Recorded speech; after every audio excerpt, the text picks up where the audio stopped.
लखनऊ के कुकरेल इलाके में जारी बुलडोजर एक्शन को फिलहाल के लिए रोक दिया गया है। सरकार ने बुलडोजर का फैसला वापस ले लिया है। सीएम योगी ने कहा कि लोगों की सुरक्षा की जिम्मेदारी हमारी है। सीएम योगी ने कहा कि कुकरेल प्रोजेक्ट से प्रभावित परिवार बेखौफ रहे। साथ ही उन्होंने कहा कि मकानों पर रेड मार्किंग की जरूरत नहीं थी। सीएम योगी ने भरोसा दिया कि लाल निशान लगाने वालों की जवाबदेही भी तय की जाएगी। सीएम योगी ने कहा कि लोगों का भय और भ्रम दूर करके अधिकारी वहां पर जाएंगे। सीएम योगी ने लोगों को यकीन दिलाया कि इलाके को खाली कराने का अभी कोई प्लान नहीं है। निजी मकानों को तोड़ने का अभी कोई सरकार का प्लान नहीं है। सीएम योगी ने कहा कि नागरिकों का संरक्षण, संतुष्टि हमारी पहली प्राथमिकता है।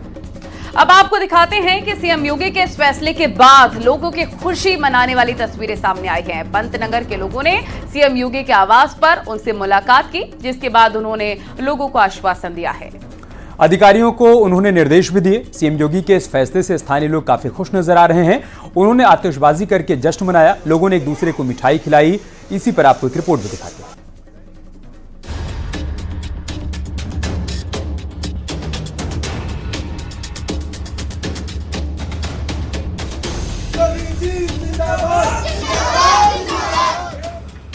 लखनऊ में जारी बुलडोजर एक्शन फिलहाल के लिए रुक गया है। लखनऊ में रहीम नगर, पंतनगर, अबरार नगर और खुर्रम नगर में बुलडोजर की कार्रवाई जारी है और इमारतों को ढहाया जा रहा है।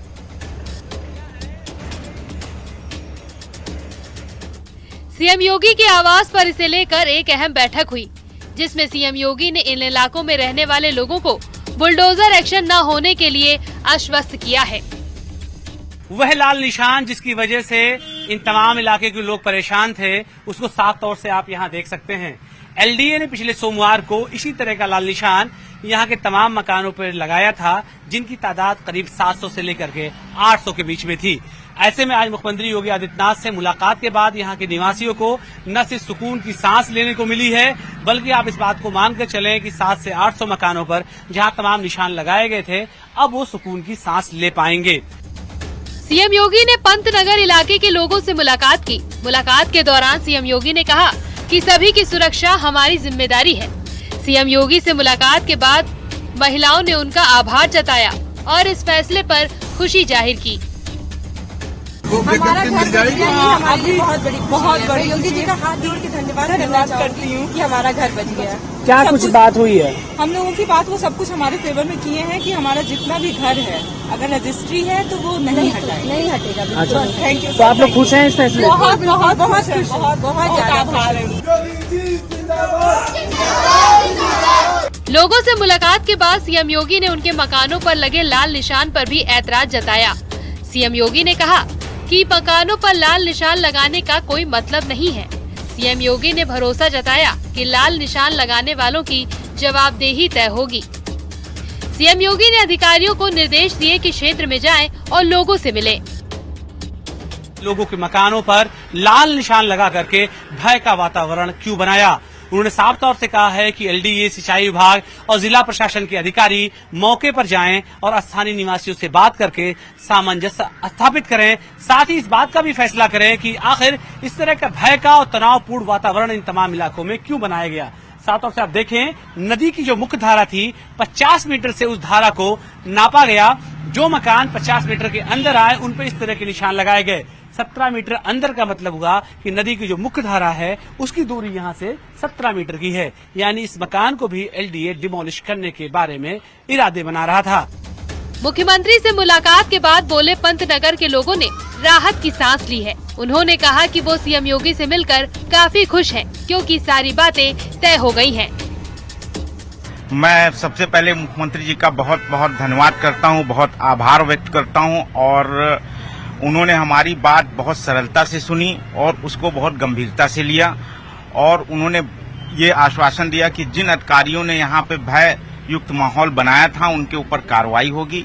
आप लोग वो आपके घर आएंगे जो लाल निशान लगा के गए हैं, वो आप उनसे क्वेश्चन कर सकते हैं कि किस आधार पर निशान लगाए गए हैं और उन्होंने आश्वासन दिया है कि कोई भी मकान को क्षति नहीं होगी।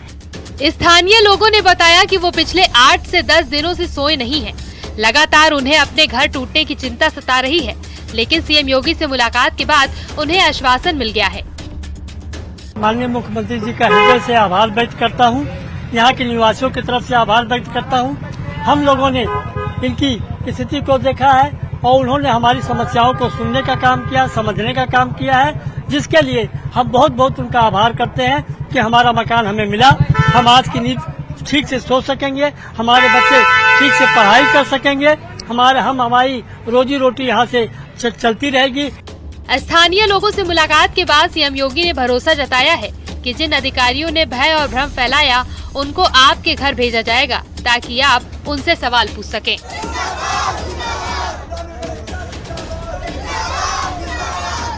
इसके बाद का प्रोसेस ये था कि इन तमाम मकानों को धारा 27 की नोटिस दी जाती।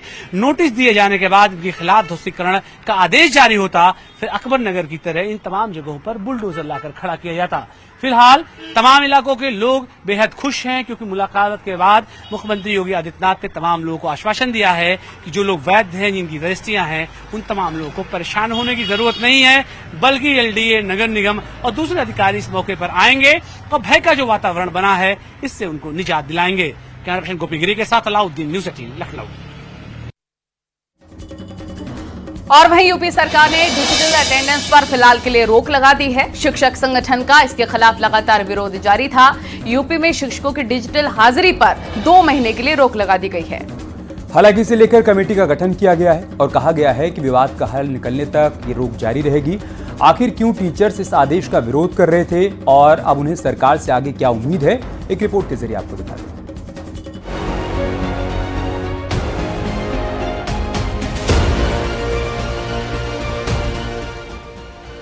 यूपी सरकार ने डिजिटल अटेंडेंस पर फिलहाल रोक लगा दी है। बेसिक शिक्षा विभाग की ओर से डिजिटल हाजिरी के आदेश जारी किए गए थे। शिक्षक संगठन की ओर से लगातार इस आदेश का विरोध किया जा रहा था। अब सरकार ने अपने फैसले पर तत्काल रोक लगाने का फैसला किया है। यूपी शिक्षकों की डिजिटल हाजिरी पर 2 महीने के लिए रोक लगाई गई है। विवाद का हल निकलने तक ये रोक जारी रहेगी। यूपी सरकार के डिजिटल अटेंडेंस के फैसले पर लगातार प्रदेश के तमाम जिलों में विरोध चल रहा था। इस मामले में मुख्य सचिव मनोज कुमार सिंह की अध्यक्षता में बैठक हुई। इसके बाद इस पर रोक लगाने का फैसला लिया गया।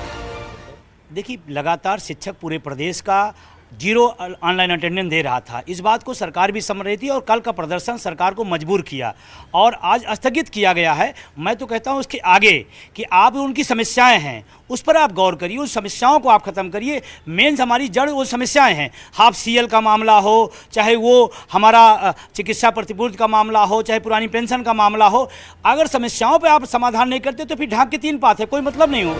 मुख्य सचिव की ओर से डिजिटल अटेंडेंस पर फिलहाल रोक लगाने का आदेश जारी किया गया है। कमेटी बनाई गई है जो इस मामले में सभी पक्षों से बातचीत कर समस्या का हल निकालेगी। विवाद का हल निकालने के लिए बनाई कमेटी। बेसिक टीचर्स के डिजिटल अटेंडेंस मामले में कमेटी सभी पक्षों के साथ बैठकर बातचीत करेगी। डिजिटल अटेंडेंस से जुड़े विवाद का हल निकालेंगे। टीचर्स की सहमति के बाद आगे कदम बढ़ाया जाएगा। और उस आदेश को स्थगित किया। स्थगित एक संतुष्टि नहीं है, इसको रद्द करना पड़ेगा क्योंकि ये अव्यवहारिक है, ये शिक्षकों की मान सम्मान के विपरीत है। ये आदेश अपमानित करता है। साथ ही जो हमारे शिक्षा मित्र हैं, अनुदेशक हैं, अल्प मानदेय में काम कर रहे हैं, 10,000 रुपये, 7,000 रुपये में काम कर रहे हैं, 9,000 रुपये में काम कर रहे हैं, इनका जीवन यापन करना मुश्किल है क्योंकि 7 सूत्री मांग पत्र है, उसमें सारे लोग समाहित हैं। ईएल हैं, प्रतिकार अवकाश है, हाफ सीएल है। इन सभी समस्याओं का समाधान जब तक नहीं होगा तब तक संयुक्त मोर्चा का आंदोलन वापस नहीं होगा और 29 तारीख को जो महानिदेशक कार्यालय का घेराव का कार्यक्रम है वो यथावत जारी रहेगा और सरकार को संयुक्त मोर्चा की और प्रदेश के बेसिक शिक्षकों, शिक्षा मित्रों, अनुदेशकों की मांगों को मानना पड़ेगा। मैं सरकार से पुनः मांग करता हूं कि बीच का रास्ता निकालते हुए इन समस्याओं का समाधान करें। मुख्य सचिव के निर्देश के बाद शिक्षकों के चेहरों पर खुशी लौट आई है, लेकिन शिक्षक संघ ने साफ कर दिया है कि जब तक उनकी सभी मांगे मानी नहीं जाएंगी, उनका आंदोलन जारी रहेगा। न्यूज़ 18 के लिए ब्यूरो रिपोर्ट।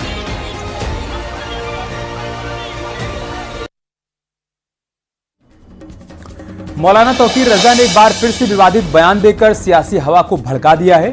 23 लड़के लड़कियों के सामूहिक धर्म परिवर्तन का ऐलान करते हुए तौकीर रजा ने कहा कि 21 जुलाई को एक साथ 5 लड़के लड़कियों का सामूहिक निकाह होगा। तौकीर रजा ने इसके लिए जिला प्रशासन से परमिशन भी मांगी है। वहीं हिंदू संगठनों ने इसका जोरदार विरोध किया है। साथ ही जेपी ने मौलाना पर करारा पलटवार भी किया है। इसी पर आपको एक रिपोर्ट देते हैं।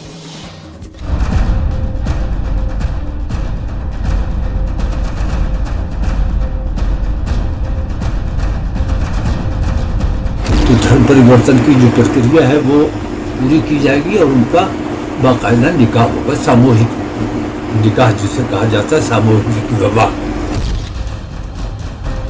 ऐसे मुसलमान जो सामूहिक करें, इन पर केस होनी चाहिए, इन पर मुकदमा होनी चाहिए।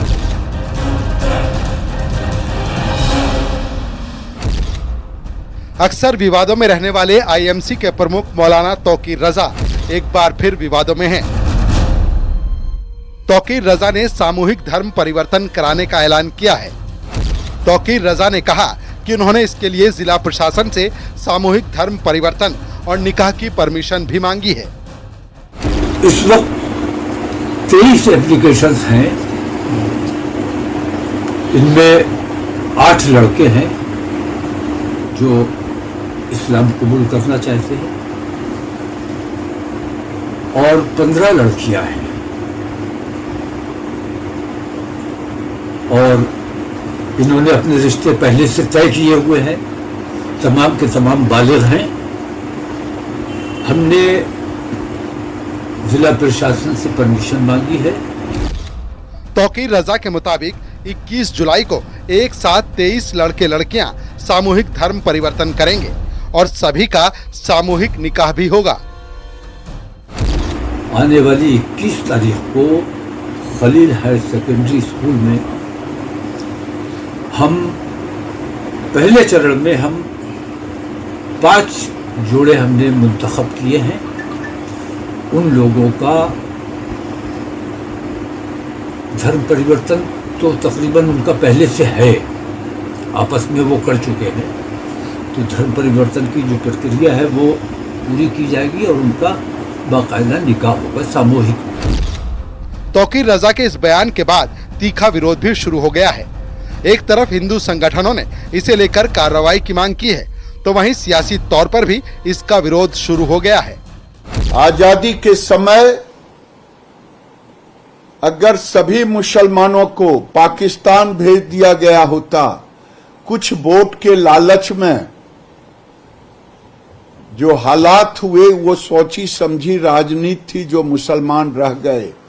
आज देश में एक कड़ा कानून बनाने की जरूरत है और ऐसे मुसलमान जो सामूहिक करें, इन पर केस होनी चाहिए, इन पर मुकदमा होनी चाहिए। वहीं मुस्लिम धर्म गुरु का कहना है कि धर्म परिवर्तन के लिए कानूनी प्रक्रिया है, इसे लेकर किसी धर्म गुरु का इस तरह का ऐलान ठीक नहीं है। धर्म पर सियासत नहीं होनी चाहिए। देखिए, धर्म परिवर्तन विवाह के लिए मैं इसके समर्थन में कभी नहीं रहा। धर्म परिवर्तन जो होता है वो एक अलग मैटर है और विवाह के वास्ते धर्म परिवर्तन करवाना वो अलग मैटर है।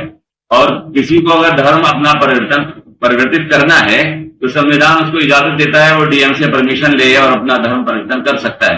लेकिन उसके लिए किसी नेता को या किसी आलिम को आगे बढ़कर इसकी कमान अपने हाथ में लेना, मैं समझता हूं कि राजनीतिक माहौल में ठीक नहीं है। तौकीर रजा के हिंदू लड़के लड़कियों के सामूहिक धर्म परिवर्तन और निकाह के ऐलान के बाद बरेली में हिंदू संगठनों ने जमकर हंगामा किया।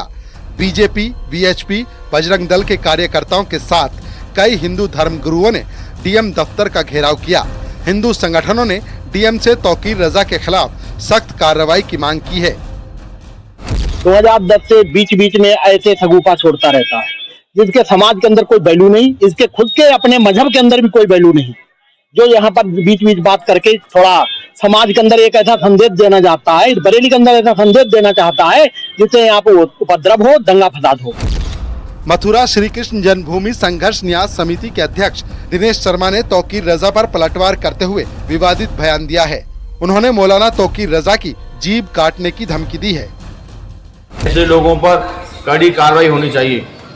और मौलाना, तू 23 लड़के लड़कियों की बात करता है, यदि तूने एक भी हमारे हिंदू भाई बहन का धर्म परिवर्तन कराया या कलमा पढ़वाया तो मैं बरेली में आकर हजारों समर्थकों के साथ तेरी जीभ काट लूंगा। मौलाना तौकीर रजा का विवादों से पुराना नाता रहा है। तौकीर रजा पहले भी विवादों में रहे और विवादित बयान भी देते रहे। उनके कुछ पुराने विवादित बयानों का जिक्र करें तो मुस्लिम युवाओं के साथ साजिश की जा रही है। मुस्लिम बस्तियों में टारगेट करके युवाओं को शराब का आदी बनाया जा रहा है। हिंदुओं को चेतावनी देता हूं, मुस्लिम युवाओं ने अगर कानून हाथ में लिया तो हिंदुओं को कहीं भी छिपने की जगह नहीं मिलेगी। अयोध्या पर सारे झूठ सहन कर लिए थे, ज्ञान वापी या दूसरे केस में नहीं करेंगे। सरकार हर मस्जिद को मंदिर बनाना चाहती है, इसके गंभीर परिणाम भुगतने होंगे। सरकार धृत राष्ट्र बनी रही तो देश में महाभारत जरूर होगा। मुसलमान सड़कों पर आया तो उसे कोई नहीं रोक पाएगा। योगी सरकार ने आजम खान पर बहुत जुल्म किए हैं। सरकार से एक एक करके सभी जुल्मों का हिसाब लिया जाएगा। CAA वापस नहीं लिया तो गलियों में खून बहेगा, दंगे फसाद हो जाएंगे, कोई नहीं रोक पाएगा। एक बार फिर मौलाना तौकीर रजा ने धर्म परिवर्तन की बात कहकर सियासी माहौल को हवा दे दी है। अब देखना यह है कि मौलाना के भड़काऊ बयान पर पुलिस प्रशासन के एक्शन के साथ सियासी वार पलटवार कितना तेज रहता है। न्यूज़ 18 के लिए ब्यूरो रिपोर्ट।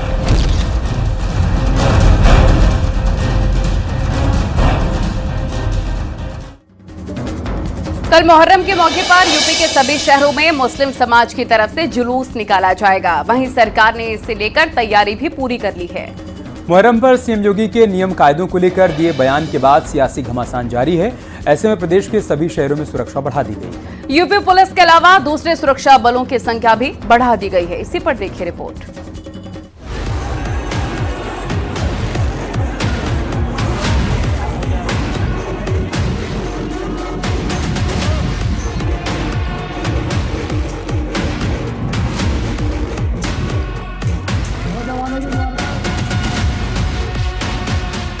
यूपी के सभी शहरों में मुहर्रम का जुलूस निकाला जाएगा। इसके लिए प्रशासन ने पूरी तैयारी कर ली है।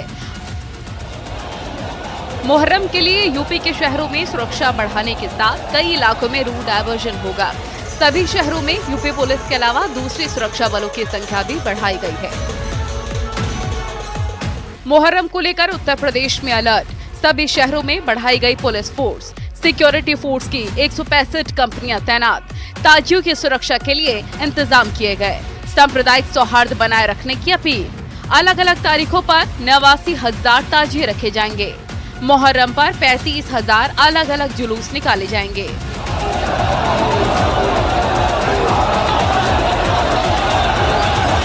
यूपी में तीज त्योहारों को लेकर सीएम योगी पहले ही नियम कायदों के लिए दिशा निर्देश जारी कर चुके हैं। सीएम योगी ने कहा है कि अगर त्योहार मनाना है तो नियम के तहत मनाना होगा। उन्होंने कहा कि पहले मुहर्रम के नाम पर सड़कें खाली हो जाती थी, तारें टूट जाती थी, पेड़ों को काट दिया जाता था, लेकिन आज मनमानी नहीं चल सकती। ताजिया के नाम पर घर तोड़े जाते थे, पीपल के पेड़ काटे जाते थे, सड़कों के तार हटाए जाते थे, पुल तोड़ दिए जाते थे। आज कहा जाता है किसी गरीब की झोपड़ी नहीं हटेगी। आज कहा जाता है कोई तार नहीं हटेगा। आज कहा जाता है कि सरकार नियम बनाएगी, पर्व और त्योहार मनाना है तो इन नियमों के अंतर्गत मनाओ और नहीं तो अपने घर में बैठ जाओ। संभल के एसपी सांसद जियाउर रहमान बर्क ने आरोप लगाया है कि यूपी में मुसलमानों के त्योहारों में अड़चन डाली जा रही है। पहले 20 से 55 फीट के ताजिए निकाले जाते थे, लेकिन जबरन ताजियों को छोटा कर दिया गया है। मुसलमानों को टारगेट किया जा रहा है। इसका मुद्दा वो संसद में भी उठाएंगे। इस प्रक्रिया को अगर करना था तो उनको समय से पहले करना चाहिए था। इस टाइप से जबरदस्ती मुसलमानों के ऊपर थोपना ये सरासर गलत है। और इस मुद्दे को मैं बहैसियत सांसद होने के नाते मुझे मौका मिलेगा, अब जब हमारा पार्लियामेंट का सत्र शुरू हो रहा है 22 तारीख से, तो मैं मुहर्रम के मसले को पार्लियामेंट के अंदर, लोकसभा के अंदर भी मजबूती के साथ उठाऊंगा कि क्यों हमारे पूरे संभल ही नहीं उत्तर प्रदेश के अंदर हमारे मुहर्रम के ताजिए की हाइट को जो परंपरा चली आती थी उसको क्यों बंद कर दिया गया। यूपी में मुहर्रम के बाद कावड़ यात्रा का भी आयोजन होना है। ऐसे में योगी सरकार ने सभी के लिए नियम कायदे पहले ही तय कर दिए हैं। मुहर्रम और कावड़ यात्रा पर आदेश। संवेदनशील इलाकों में गश्त बढ़ाएं। सोशल मीडिया की 24 घंटे निगरानी। अफवाह पर फौरन एक्शन होगा। कावड़ मार्ग, जुलूस मार्गों पर नजर। नई परंपरा की इजाजत ना दी जाए, जुलूस में ताजिए का साइज तय हो, मुहर्रम के हथियारों का प्रदर्शन ना हो, डीजे पर भी नियमों का पालन हो। सभी धार्मिक आयोजनों के लिए यूपी सरकार ने नियम कायदे तय किए हैं। इनका पालन कराने के लिए पुलिस प्रशासन को सख्त हिदायत दी गई है। लेकिन मुहर्रम को लेकर सियासी नेताओं की तरफ से विवादित और भड़काऊ बयान आ रहे हैं। हालांकि कुछ मुस्लिम धर्मगुरुओं ने सरकार के नियम कायदे मानते हुए मुस्लिम समाज से सांप्रदायिक सौहार्द बनाए रखने की अपील भी की है। न्यूज़ 18 के लिए ब्यूरो रिपोर्ट।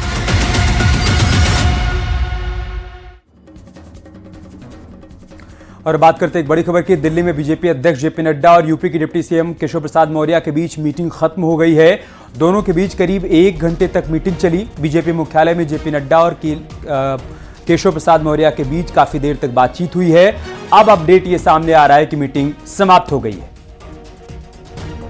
बड़ी खबर हम आपको दिल्ली से बता रहे हैं। बीजेपी के अध्यक्ष जेपी नड्डा और यूपी के डिप्टी सीएम केशव प्रसाद मौर्य के बीच जो मीटिंग चल रही थी वो समाप्त हो गई है। दोनों के बीच तकरीबन 1 घंटे तक बातचीत हुई है। बीजेपी मुख्यालय में जेपी नड्डा और केशव प्रसाद मौर्य के बीच तकरीबन 1 घंटे तक ये मीटिंग चली है।